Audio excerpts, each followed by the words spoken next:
Hey, good morning.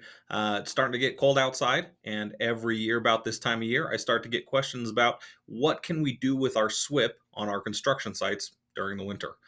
So, in the state of Utah, there are two options for reducing your inspection frequencies. The first one is if you temporarily stabilize your site, then you can reduce inspection frequencies to once per month until your site is either completely stabilized or you start up construction again.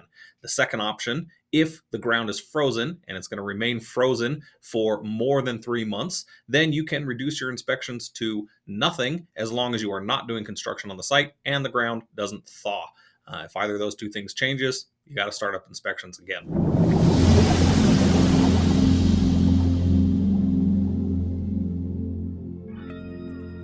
All right, so let's talk about specifics. The first one, what does temporary stabilization mean? So, temporarily stabilizing your site means that you are putting something down that's going to stop erosion from happening on the exposed portions of the site. So that could be gravel, could be mulch or hydromulch, could be erosion control blankets, something like that. Make sure that your perimeter controls are up and effective. And then you can reduce your inspection frequency to once per month as long as you're not doing any construction, right? Then as soon as you start up construction again, then you can go back to your regular inspection frequency.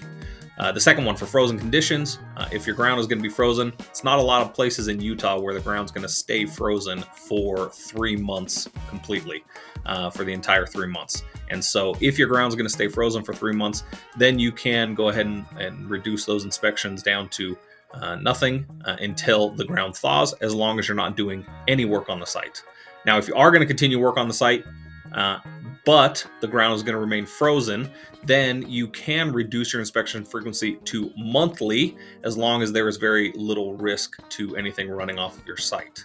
Okay, as soon as it rains or snow starts to melt and stuff can run off your site, then you have to increase those inspection frequencies back up to your normal rate. But if you're going to stop construction completely, like I said, you can reduce your inspections down to nothing until the ground thaws. Not until you start construction again, until the ground thaws. Once the ground thaws, then you got to start up inspections once again.